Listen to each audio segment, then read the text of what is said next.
അസ്സലാമലൈക്കും, നമസ്കാരം. എല്ലാവരും സുഖമായിട്ടിരിക്കുന്നോ? അപ്പോൾ ഇതാ അസർ നിസ്കാരം കഴിഞ്ഞതിന് ശേഷം നമ്മൾ കിച്ചണിലേക്ക് വന്നിരിക്കണേ. നോമ്പ് തുറക്കാനുള്ള പരിപാടികളൊക്കെ തുടങ്ങണമല്ലോ. പിന്നെ പെലച്ചക്ക് നമ്മൾ പാത്രം കഴുകി വെച്ച് കിടന്നു കഴിഞ്ഞാൽ അടുക്കളയ്ക്ക് പിന്നെ വരാറില്ല കേട്ടോ. അപ്പോൾ ഇത് ഇന്നലെ നോമ്പ് തുറന്നതിന് ശേഷം കഴുകി എടുത്ത് വെച്ച പാത്രങ്ങളാണ്. അപ്പോൾ അതൊക്കെ ഒന്ന് എടുത്ത് മാറ്റി വെക്കട്ടെ. നമുക്ക് കൗണ്ടർ ടോപ്പ് കുറവാണല്ലോ, അപ്പം ഇതിവിടെ വെച്ചിട്ട് തന്നെ ഉണ്ടാക്കണം. അപ്പോൾ അതൊക്കെ ഒതുക്കി വെച്ചാൽ തന്നെ നമുക്ക് കുറച്ച് സ്ഥലം കിട്ടുള്ളൂ കേട്ടോ. അപ്പം ജഗ്ഗും ഗ്ലാസ്സും അതൊക്കെ കിട്ടിയോടെ തന്നെ കൊണ്ടുപോയി വെക്കുന്നുണ്ട്. അപ്പോൾ ഇന്ന് കുറച്ച് സ്നാക്ക് ഉണ്ടാക്കാൻ എഴുതിയത്. അപ്പോൾ സമൂസേൻ്റെ ഷീറ്റ് ഇവിടെ ഇല്ല. അപ്പം നമുക്ക് തന്നെ ഉണ്ടാക്കിയാലോ? ഷീറ്റല്ല, നമുക്ക് അതുപോലെ എന്തെങ്കിലും ഒരു വേറെ സ്നാക്ക് ഉണ്ടാക്കാമെന്ന് കരുതി. അപ്പോൾ ഒന്ന് കുറച്ചധികം ഉണ്ടാക്കി വെച്ച് സ്റ്റോർ ചെയ്ത് വെച്ചാൽ നമുക്ക് 2-3 ദിവസത്തിന് അതിനകത്ത് പൊരിച്ചാൽ മതി. അപ്പോൾ പിന്നെ 2-3 ദിവസത്തിനുള്ള പണി എളുപ്പമായി കിട്ടും. അപ്പം ചിക്കനും ബീഫൊന്നും ഇല്ല കേട്ടോ. നമ്മൾ സാധാരണക്കാർക്കുള്ളത് പോലെ എല്ലാവർക്കും കഴിയുന്നത് മാത്രമേ നമ്മൾ ഉണ്ടാക്കാറുള്ളൂ കേട്ടോ. പിന്നെ എന്തെങ്കിലുമൊക്കെ അല്ല മുന്നിൽ വെച്ച് കാണിച്ചു കൊടുക്കണ്ടേ, കുട്ടികളൊക്കെ ഉള്ളതല്ലേ, അത് എഴുതിയിട്ട് എന്തെങ്കിലുമൊക്കെ ഉണ്ടാക്കി കൊടുക്കും. അപ്പോൾ കുറച്ച് ഉരുളക്കിഴങ്ങ് ഉണ്ടായിരുന്നു, അപ്പോൾ അതൊക്കെ ഒന്ന് തൊലി ചെത്തി വെക്കുന്നുണ്ട്. പിന്നെ കുറച്ച് സവാളയും അതൊക്കെ അരിഞ്ഞെടുത്ത് വെക്കുക കേട്ടോ. പിന്നെ കുറേ ഉണ്ടാക്കി സ്റ്റോർ ചെയ്ത് വെക്കേണ്ട ആവശ്യമൊന്നുമില്ല, കാരണം നമ്മൾ വേറെ പ്രത്യേകിച്ച് ജോലിയൊന്നുമില്ല, നമ്മൾ വീട്ടിലിരിക്കുന്ന ആൾക്കാരനല്ലേ. പിന്നെ അങ്ങനെ കുറേ സ്റ്റോർ ചെയ്ത് വെച്ചാൽ അതിന് രുചി മാറ്റമൊക്കെ വരും. അപ്പോൾ അത് ഫ്രഷായിട്ട് ഉണ്ടാക്കിക്കാണ്ട് 2-3 ദിവസത്തിനൊക്കെ ഓക്കെ, പക്ഷേ ആഴ്ചകളോളൊന്നും നിൽക്കുന്നതിനോട് എനിക്ക് യോജിപ്പില്ല കേട്ടോ. ഇന്നൊരു ഡ്രിങ്കായിട്ട് കസ്റ്റാർഡ് ഉണ്ടാക്കിയിരുന്നു കേട്ടോ. കുറച്ച് പാലുണ്ടായിരുന്നു. പിന്നെ കുറച്ച് പാലിൽ നമ്മൾ കസ്റ്റാർഡ് പൗഡർ ഇട്ട് ഇളക്കിയിട്ട് പാലിലേക്ക് ഒഴിച്ച് കണ്ട് മിക്സ് ചെയ്യണം. പിന്നെ കസ്റ്റാർഡ് ഉണ്ടാക്കാനൊക്കെ ഇപ്പോൾ എല്ലാവർക്കും അറിയാമായിരിക്കും അല്ലേ. കസ്റ്റാർഡ് റെഡിമെയ്ഡാണ് കേട്ടോ. അപ്പോൾ നമ്മൾ വീട്ടിലുണ്ടാക്കുന്നതിനാണെങ്കിൽ വേറെ ടേസ്റ്റും വാങ്ങിക്കുന്നതിന് വേറെ ടേസ്റ്റും ആയിട്ടാണ് എനിക്ക് തോന്നിയിട്ടുള്ളത്. അപ്പോൾ നമ്മൾ ഉണ്ടാക്കുകയാണെങ്കിൽ ഒരുപാട് ചിലവാണ്. അപ്പോൾ അതിലാണ് നല്ലത് നമ്മൾ റെഡിമെയ്ഡ് വാങ്ങിക്കാൻ എഴുതിയിട്ട് അതൊരു 500 പാക്ക് മേടിച്ച് വെച്ചിരുന്നു കേട്ടോ. അപ്പം അതാണ്. അപ്പോൾ അത് നല്ലോണം ഒരു 3 സ്പൂണ്, എങ്ങനെ നമുക്ക് തിക്ക് വേണമെന്നുണ്ടെങ്കിൽ കുറച്ചധികം പൊടിയെടുത്ത് മിക്സ് ചെയ്ത് ഒഴിച്ചു കൊടുക്കുക. ഒരു വെള്ളം പോലെ മതിയെന്നുണ്ടെങ്കിൽ ഒരു 2-3 സ്പൂണൊക്കെ മതിയാവും കേട്ടോ ഒഴിച്ചു കൊടുക്കാൻ. അപ്പോൾ ഒരു 3 സ്പൂണൊക്കെ ആക്കിയിട്ടാണ് ഞാൻ ഇതിൽ ഒഴിച്ചു കൊടുത്തിട്ടുള്ളത്. എനിക്ക് ഓവർ തിക്കും ഇഷ്ടമല്ല, എന്നാൽ പറ്റ വെള്ളം പോലെ ഇഷ്ടമല്ല. അതിൻ്റെ അടുത്തടുത്ത് നിൽക്കുന്ന കേട്ടോ എനിക്കിഷ്ടം. ഇവിടെ മക്കൾക്കും അങ്ങനെ തന്നെയാണ് ഇഷ്ടം. അപ്പോൾ ഇതൊക്കെ നന്നായിട്ട് കുറുകി വന്നിട്ടുണ്ട് കേട്ടോ. അപ്പോഴേക്ക് കുറച്ച് ഏലക്കപ്പൊടിയോ വാനില എസൻസ് ഉണ്ടെങ്കിൽ ചേർത്തെടുക്കുക. വെറുതെ എസൻസുകൾ ചേർത്ത് നമ്മുടെ ശരീരം കേടെടുത്തുണ്ടല്ലോ. അപ്പം ഓൾറെഡി നമ്മൾ വെറുതെ ആവശ്യമില്ലാത്ത കഴിച്ചിട്ട് നമ്മുടെ ശരീരം കേടെടുത്താണ്. അപ്പോൾ പിന്നെ അതൊന്നും എസൻസ് കൂടി ചേർത്തിട്ട് ശരീരം കേടെടുത്തുണ്ടല്ലോ എന്ന് കരുതി. അപ്പോൾ അതിലേക്ക് ഞാൻ ഏലക്കപ്പൊടി ഇട്ട് ചേർത്തെടുത്തതിന് കുറച്ച് പഞ്ചസാരയൊക്കെ ഇട്ട് ഇളക്കി നന്നായിട്ട് കുറുക്കിയതിന് ശേഷം ഫാനിൻ്റെ ചൂട്ടിൽ കൊണ്ടുപോയിക്കിടുന്ന പെട്ടെന്ന് ചൂടാറിക്കോളും. പിന്നെ ചൂടാറിയതിന് ശേഷം ഫ്രീസറിലേക്ക് വെച്ചാൽ മതിയല്ലോ. അപ്പോൾ അതാ നമ്മൾ കൗണ്ടർ ടോപ്പൊക്കെ വൃത്തിയാക്കിയിട്ട് നമ്മൾ ഷീറ്റ് വിരിച്ചിട്ടുണ്ട്. അപ്പോൾ അതാ മൈദപ്പൊടി ആയിട്ട് എടുക്കേണ്ടത്. ഞാൻ എന്ത് ചെയ്തു അറിയാണ്ട് ആദ്യം ഇട്ടത് ആട്ടപ്പൊടി കേട്ടോ. കുറച്ചിങ്ങോട്ട് കുഴച്ചതിന് ശേഷമാണ് ഞാൻ പിന്നെ അറിഞ്ഞത് അത് ആട്ടപ്പൊടി ആയിരുന്നു എന്ന്. എൻ്റെ 2 പാത്രത്തിൽ മൈദപ്പൊടിയില്ല ഒരു ഓർമ്മ, പക്ഷേ ഒരു പാത്രത്തിൽ മൈദപ്പൊടി കഴിഞ്ഞത് എനിക്ക് ഓർമ്മയില്ലായിരുന്നേ. അപ്പോൾ നിങ്ങൾ സ്നാക്ക് അല്ല വേറെ കുഴപ്പമൊന്നുമില്ല, മൈദ ആട്ടിയായാലും കുഴപ്പമൊന്നുമില്ല, പക്ഷേ എന്നാൽ കൂടുതൽ ടേസ്റ്റ് മൈദക്കാണല്ലോ സ്നാക്ക് ഉണ്ടാക്കുമ്പോൾ രസം. അപ്പോൾ അങ്ങനെ ഉണ്ടാക്കുകയാണെങ്കിൽ മൈദ യൂസ് ചെയ്യാം കേട്ടോ. ഇതാക്കണം. അപ്പോൾ മൈദയ്ക്ക് ഒരു മുട്ടയും അതുപോലെ ഒരു 1/4 ടീസ്പൂൺ പഞ്ചസാരയും കുറച്ച് സോഡാപ്പൊടിയൊക്കെ ഇട്ടിട്ട് നല്ല വെള്ളം ചേർത്ത് കുറച്ച് ഓയിലൊക്കെ ചേർത്ത് നമ്മൾ നന്നായിട്ടൊന്ന് കുഴച്ചെടുക്കുക കേട്ടോ. അപ്പോൾ കുഴക്കുമ്പോൾ നല്ലോണം ശ്രദ്ധിക്കുക, നന്നായിട്ട് തന്നെ കുഴച്ചെടുക്കണം. നല്ല സോഫ്റ്റായിട്ട് പദം വരണം. അങ്ങനെ നമ്മൾ ബൂരിൻ്റെ ഇതുപോലെ തന്നെ ഇതിൽ പരത്താനുള്ള രീതിയിൽ തന്നെ എന്ത് ചെയ്യുക, ചെറിയ ഉരുളകളാക്കിയിട്ട് അത് പരത്തി വെക്കുക കേട്ടോ. ഒരു 4-5 നമ്മൾ ഷീറ്റ് ഉണ്ടാക്കിയതിന് ശേഷം അത് പിന്നെ മുകളിലാക്കിയിട്ട് ഇങ്ങനെ വെച്ച് കൊടുക്കുക. അതായത് ഒരു ഷീറ്റ് വെച്ചിട്ട് അതിൻ്റെ മുകളിൽ നമ്മൾ എന്ത് ചെയ്യുക, കുറച്ച് എണ്ണ ഓയിലോ എന്തെങ്കിലുമൊക്കെ ഒന്ന് സ്പ്രെഡ് ചെയ്ത് കൊടുക്കുക കേട്ടോ. എന്നിട്ട് മറ്റേ ഷീറ്റ് എടുത്ത് അതിൻ്റെ മുകളിൽ വീണ്ടും വെച്ച് കൊടുക്കുക. എന്നിട്ട് അതിൻ്റെ മുകളിൽ വീണ്ടും അതുപോലെ എണ്ണ സ്പ്രെഡ് ചെയ്ത് കൊടുക്കുക. അങ്ങനെ ഒരു 4-5 ഷീറ്റ് എടുത്തിട്ട് അതുപോലെ ചെയ്തതിന് ശേഷം നമ്മൾ പരത്തണ കോയിലെടുത്തിട്ട് ഒന്നിങ്ങനെ ഒന്ന് പരത്തി കൊടുക്കുക കേട്ടോ. ഓവറായിട്ട് പരത്തണ്ട, ഒരു 4 വശം ഇങ്ങനെ അങ്ങോട്ടും ഇങ്ങോട്ടും ഒക്കെ ഒന്ന് പരത്തി കൊടുത്താൽ മതി. എന്നിട്ട് എന്ത് ചെയ്യുക, അതൊന്ന് 3 ആക്കിയിട്ട് കഷ്ണങ്ങളാക്കിയിട്ട് ഒരു കഷ്ണം ഒന്നിൻ്റെ മുകളിലും അതിൻ്റെ മുകളിൽ മറ്റേ കഷ്ണം അങ്ങനെ രീതിയിൽ വെക്കുക കേട്ടോ. എന്നിട്ട് കൈ കൊണ്ട് ഇങ്ങോട്ടൊന്ന് പ്രസ് ചെയ്ത് കൊടുക്കുക. ഓവറായിട്ട് പ്രസ് ചെയ്യേണ്ട, വെറുതെ ഒന്ന് പ്രസ് ചെയ്ത് കൊടുത്തിട്ട് വീണ്ടും ഒരു 3 കഷ്ണമൊക്കെ ആയിട്ട് മുറിച്ചെടുക്കുക. അപ്പോൾ നമ്മൾ ഷീറ്റിൻ്റെ വലുപ്പത്തിനനുസരിച്ച് വേണം എന്ത് ചെയ്യുക, മുറിച്ച് കൊടുക്കാൻ കേട്ടോ. ചിലപ്പോൾ വലിയ ഷീറ്റൊക്കെ ആണെങ്കിൽ 4 എണ്ണമൊക്കെ ആയിട്ട് കിട്ടും. ഇപ്പോൾ ചെറുതായതുകൊണ്ട് 3 എണ്ണമായിട്ടാണ് കേട്ടോ കിട്ടിയിട്ടുള്ളത്. അങ്ങനെ ഓരോന്നും അതുപോലെ തന്നെ ചെയ്തെടുക്കുന്നുണ്ട്. നമ്മൾ നോമ്പ് തുറക്കുമ്പോൾ സ്നാക്സ് ഒന്നും കഴിക്കുന്നത് അത്ര നല്ല കാര്യമൊന്നുമല്ല. പിന്നെ എന്നാലും വീഡിയോക്ക് വേണ്ടിയിട്ട് എന്തെങ്കിലുമൊക്കെ ഒന്ന് കാണിക്കണമല്ലോ എന്നൊക്കെ കരുതിയിട്ടോ അധിക ദിവസം എന്തെങ്കിലുമൊക്കെ ഉണ്ടാക്കുന്നത്. അധിക ദിവസം വീഡിയോ ഇടാത്തത് തന്നെ കാരണം എന്താ, വെറുതെ അങ്ങനെ കാണിച്ച് നമ്മളെ ശരീരത്തിനോട് പകരം വീട്ടണമെന്നൊക്കെ കരുതിയിട്ട് തന്നെയാണ് കേട്ടോ അധിക ദിവസങ്ങളിലൊന്നും വീഡിയോ ഇടാത്തത്.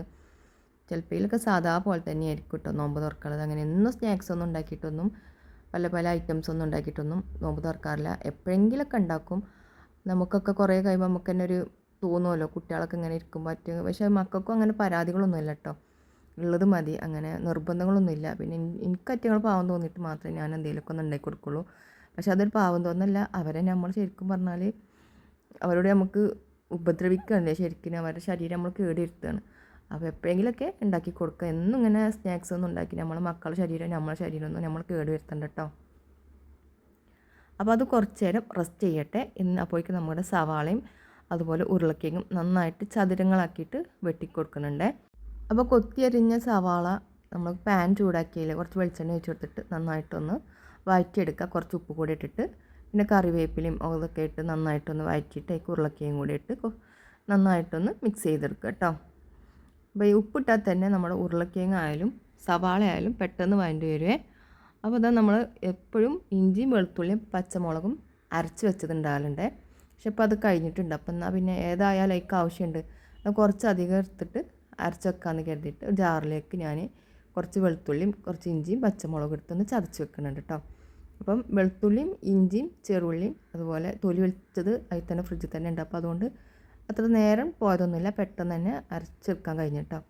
അപ്പോൾ ആ അരപ്പിന്ന് ഒരു 1/2 ടീസ്പൂണ് അരപ്പ് ഞാൻ നമ്മൾ വഴറ്റി വെച്ച സവാളയ്ക്കും കിഴങ്ങൊക്കെ ഇട്ട് കൊടുക്കുന്നുണ്ട്. പിന്നെ ബാക്കിയുള്ളത് ഞാൻ തൽക്കാലം ഫ്രീസറിൽ വെച്ചിട്ടുണ്ട്. അപ്പോൾ ഇനി കുറച്ച് കഴിഞ്ഞിട്ട് നമ്മൾ ഐസ് ക്യൂബില്ലേ അതിലേക്ക് ഓരോന്ന് മാറ്റി വെക്കണം. എന്നാൽ പെട്ടെന്ന് ഇട്ട് നമുക്ക് അതിന് ഓരോ ക്യൂബാക്കിയിട്ട് എടുത്താൽ മതി. ഞാൻ അങ്ങനെയായിട്ട് ചെയ്യൽ. ഇപ്പോൾ നേരമില്ലാത്തതുകൊണ്ട് തൽക്കാലം അവിടെ ഫ്രീസറിൽ വെച്ചിരിക്കണേ. പിന്നെ ഇതാ കുറച്ച് മുളക് പൊടി, മഞ്ഞൾപ്പൊടി, അതുപോലെ ചിക്കൻ മസാല ഇത്രയും കൂടി ഇട്ട് കുറച്ച് ടൊമാറ്റോ സോസ് കൂടി ഇട്ടിട്ട് നന്നായിട്ടൊന്ന് വഴറ്റി കുറച്ചുകൂടി നേരം അതവിടെ ഒന്ന് സെറ്റാക്കാൻ വേണ്ടി വെച്ചിരിക്കണം കേട്ടോ. അപ്പോൾ അതാ മോനാണെന്ന് നന്നാരി കളിക്കുന്നുണ്ട്. അപ്പോൾ ഞാൻ അതിൻ്റെ ഇടയിൽ കൂടെ വന്നതാണ്.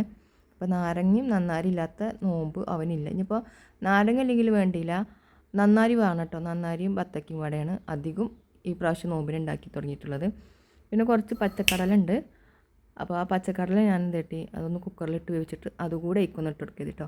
അപ്പോൾ ഇത് ഇന്നാൾ ഞാൻ എന്തോ ഉണ്ടാക്കാൻ വേണ്ടിയിട്ട് വെള്ളത്തിൽ കുതിർത്തി വെച്ചിട്ട് പേറെ വന്നത് ഞാൻ ഫ്രിഡ്ജിൽ വെച്ചായിരുന്നു. അപ്പോൾ അത് ഫ്രിഡ്ജ് തുറന്നപ്പോൾ കണ്ടപ്പോൾ അത് വെള്ളയ്ക്ക് ചേർത്ത് കൊടുക്കാമെന്ന് കരുതിയിട്ട് വെറുതെ കളയണ്ടല്ലോ. അപ്പോൾ ഇതാ നമ്മളത് ഉള്ളിയും ഉരുളക്കിഴങ്ങൊക്കെ വന്നിട്ടുണ്ട്. അതിലേക്ക് കുറച്ച് മല്ലിയില കൂടി ഇട്ടിട്ട് അവിടെ ഒന്ന് ചൂടാറാൻ വെക്കുന്നുണ്ട് കേട്ടോ. അപ്പോൾ നമ്മുടെ ഈ ഷീറ്റ് ഒന്ന് അങ്ങോട്ടും ഇങ്ങോട്ടും ഒന്ന് കോയിൽ വെച്ചിട്ടൊന്ന് പരത്തി കൊടുക്കുക. ഓവറായിട്ട് പരത്തിട്ടുണ്ട് കേട്ടോ. എന്നിട്ട് ഇതുപോലെ നമ്മൾ 2 കോണിനാക്കിയിട്ട് നമ്മളെ സമൂസേൻ്റെ ഷീറ്റില്ലേ അങ്ങനെ തന്നെ ഒന്ന് മടക്കി കൊടുക്കുക കേട്ടോ. എന്നിട്ട് അതിങ്ങനെ മാറ്റി വെക്കുന്നുണ്ട്. അപ്പോൾ മോൻ വന്നിട്ട് പറഞ്ഞു എന്നാൽ ഞാനൊന്ന് ഉണ്ടാക്കട്ടെ വേറൊരു മോഡലാണ്. അവന് പപ്സിൻ്റെ മോഡൽ അങ്ങനെ ഉണ്ടാക്കിയേ. അപ്പോൾ ഇത് 2-3 മോഡലിൽ ഉണ്ടാക്കാൻ പറ്റും. നമ്മളെ മൊമ്മൂസിൻ്റെ മോഡലും എങ്ങനെ വേണമെങ്കിലും ഉണ്ടാക്കട്ടെ. എങ്ങനെയായാലും നല്ല ടേസ്റ്റ് ഉണ്ടാകും. പക്ഷേ ഞാൻ എൻ്റെ അടുത്ത് എയർ ഫ്രയറും ഇല്ല മൈക്രോ ഓവണോ അങ്ങനത്തെ ഒന്നും ഇല്ല കേട്ടോ. അപ്പോൾ നമ്മൾ ചട്ടിയിലിട്ട് കണ്ട് പൊരിച്ചെടുക്കണേ. എയർ ഫ്രയറും അതുപോലെ മൈക്രോ ഓവണൊക്കെ ഉള്ളവർ അങ്ങനെ ചെയ്ത് നോക്കട്ടെ. അതിലിട്ട് ചെയ്താൽ നല്ല ടേസ്റ്റ് ഉണ്ടാവും. ഇതിലേറെ ഒന്നുകൂടെ ക്രിസ്പായിട്ട് കിട്ടും കേട്ടോ. അപ്പോൾ നമ്മളെ കയ്യിൽ ഇര പറഞ്ഞ രണ്ടുമില്ല, അതുകൊണ്ട് നമ്മൾ എണ്ണയിൽ തന്നെയാണ് മുക്കി പൊരിച്ചെടുക്കുന്നത്. അങ്ങനെ ഇതാ ഓനിതാ പപ്സിൻ്റെ രൂപത്തിൽ ഉണ്ടാക്കി വെക്കുന്നുണ്ട്, ഞാനിങ്ങനെ ഉണ്ടാക്കി വെക്കുന്നുണ്ട്. അപ്പോൾ ഇതിന്ന് ഓരോന്ന് എടുത്തിട്ട് ഇന്നപ്പോൾ ഇന്ന് ഓരോരുത്തർക്കെടുത്ത് പൊരിച്ചെടുക്കാമെന്ന് കരുതിയിട്ട് അങ്ങനെ എല്ലാതും പാടെ ഇന്ന് പൊരിക്കണമൊന്നുമില്ല. പിന്നെ ബാക്കിയുള്ളതൊക്കെ ഉണ്ടാക്കിക്കാണ് ഫ്രിഡ്ജിൽ അങ്ങനെ സ്റ്റോർ ചെയ്ത് വെക്കാം കേട്ടോ. എന്നാൽ പിന്നെ നാളെ ഉണ്ടാക്കുമ്പോൾ എളുപ്പമുണ്ടല്ലോ. അപ്പോൾ സ്നാക്കിൻ്റെ കാര്യത്തിൽ നോക്കേണ്ട ആവശ്യമില്ല. പിന്നെ തുറക്കാനുള്ള വേറെ എന്തെങ്കിലും ഉണ്ടാക്കിയാൽ മതി.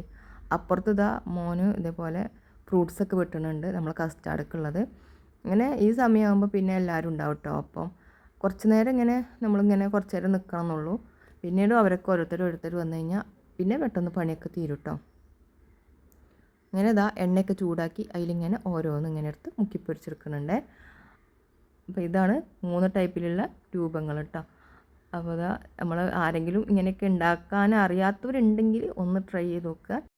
ഇപ്പോൾ യൂട്യൂബ് തുറന്നാൽ വെറും ഭക്ഷണത്തിൻ്റെ തല്ലാണ് അല്ലേ, എന്തൊക്കെ രൂപത്തിലുള്ള സാധനങ്ങളാണ് ഓരോരുത്തർ ഉണ്ടാക്കുന്നത്. അപ്പോൾ കാണുമ്പോൾ നമുക്ക് തന്നെയാണ് കൊതിയാവില്ലേ. അങ്ങനെ ഇപ്പോൾ നമ്മളെ വീട്ടിലുള്ള സാധനങ്ങൾ കൊണ്ട് നമ്മളിങ്ങനെ എന്തെങ്കിലുമൊക്കെ ഉണ്ടാക്കി പരീക്ഷിച്ച് പൂതിയും തീർക്കുക, അങ്ങനെയാട്ടോ ചെയ്യുന്നത്. ഇന്ന് കഴിക്കാനുള്ള സ്നാക്സ് അങ്ങനെ പൊരിച്ചെടുത്ത് വെച്ചിട്ടുണ്ട് കേട്ടോ. പിന്നെ അതാ നമ്മളെ കസ്റ്റാർഡ്ക്കുള്ളതാണ്. അപ്പോൾ അത് വെള്ളത്തിലൊന്ന് കുതിർത്താൻ വെച്ചിട്ടുണ്ട്. പിന്നെ ഇത് മൊമോസ് രൂപത്തിൽ ഉണ്ടാക്കിയതാട്ടോ, അത് മോൻ ഉണ്ടാക്കിയതാണ്. അപ്പോൾ അതൊന്ന് പൊരിച്ചെടുക്കുന്നുണ്ട് കേട്ടോ. അപ്പോൾ 2 എണ്ണീച്ച ആക്കരുത് ഓരോരുത്തർക്ക്. പിന്നെ കസ്റ്റാർഡ് കുറച്ച് ഫ്രൂട്ട്സൊക്കെ വെട്ടിയിട്ടിട്ടുണ്ട്. പിന്നെ കുതിർത്തിയ കസ്കസും അതും ചേർത്തിട്ടുണ്ട് കേട്ടോ. നന്നായിട്ടൊന്ന് മിക്സ് ചെയ്ത് കൊടുക്കുക. അപ്പം നോമ്പ് തുറക്കുമ്പോൾ അധികം എല്ലാവരും ഫ്രൂട്ട്സ് കഴിക്കാൻ നോക്കുക, സ്നാക്സൊക്കെ അധികം ഒഴിവാക്കുക. ഞാനിപ്പോൾ ഇതിൽ കാണിച്ചു തരുമ്പം എത്ര അധികം സ്നാക്സ് ഉണ്ടാക്കുന്നുണ്ടല്ലോ എന്ന് തോന്നിയാലും ഇത് ആഴ്ചയിൽ 1 വട്ടമോ അല്ലെങ്കിൽ 2 വട്ടമൊക്കെ ഞാൻ ഉണ്ടാക്കാറുള്ളൂ കേട്ടോ സ്നാക്സൊക്കെ. പിന്നെ ബാക്കിയുള്ളതൊക്കെ അതാ ഫ്രിഡ്ജിൽ സെറ്റാക്കി വെക്കുന്നുണ്ട്. അപ്പോൾ വെളിച്ചെണ്ണൻ്റെ പാക്ക് ഉണ്ട് കേട്ടോ, നന്നായിട്ട് കഴുകിയിട്ട് അതിൻ്റെ മുകളിലാണ് വെച്ച് കൊടുക്കുന്നത് കേട്ടോ. കാരണം ഒട്ടി നിൽക്കണ്ടെന്ന് കരുതിയിട്ട് ഓരോ ലെയറാക്കാൻ വേണ്ടിയിട്ട് അങ്ങനെ വെച്ച് കൊടുത്തതാണ്.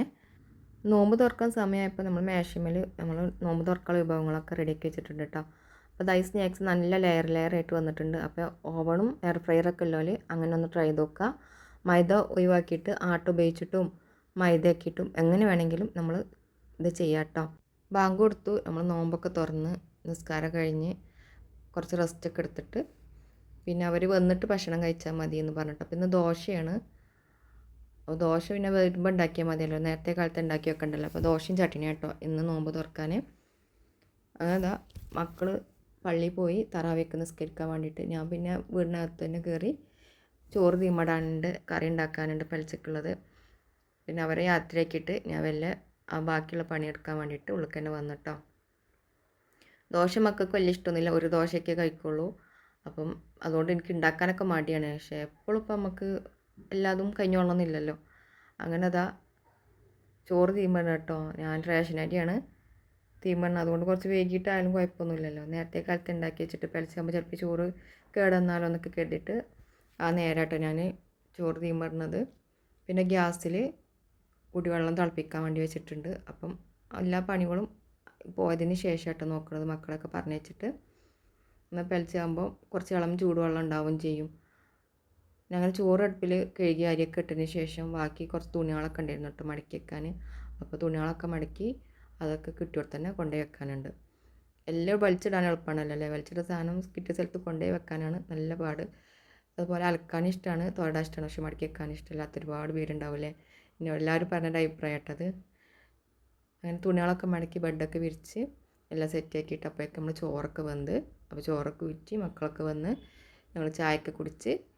അപ്പോൾ ഇന്ന് ഇത്രയൊക്കെ ഉള്ളൂ നമ്മളെ കുഞ്ഞു വിശേഷം. വീഡിയോ എല്ലാവർക്കും ഇഷ്ടമായെന്ന് കരുതുന്നു. നമ്മളെ ചാനൽ ആരെങ്കിലും സബ്സ്ക്രൈബ് ചെയ്ത് കാണുന്നുണ്ടെങ്കിൽ ഒന്ന് സബ്സ്ക്രൈബ് ചെയ്യാനും ലൈക്ക് ചെയ്യാനും ഷെയർ ചെയ്യാനും മറക്കല്ലേ. വീണ്ടും കാണാം. അസ്സലാമു അലൈക്കും.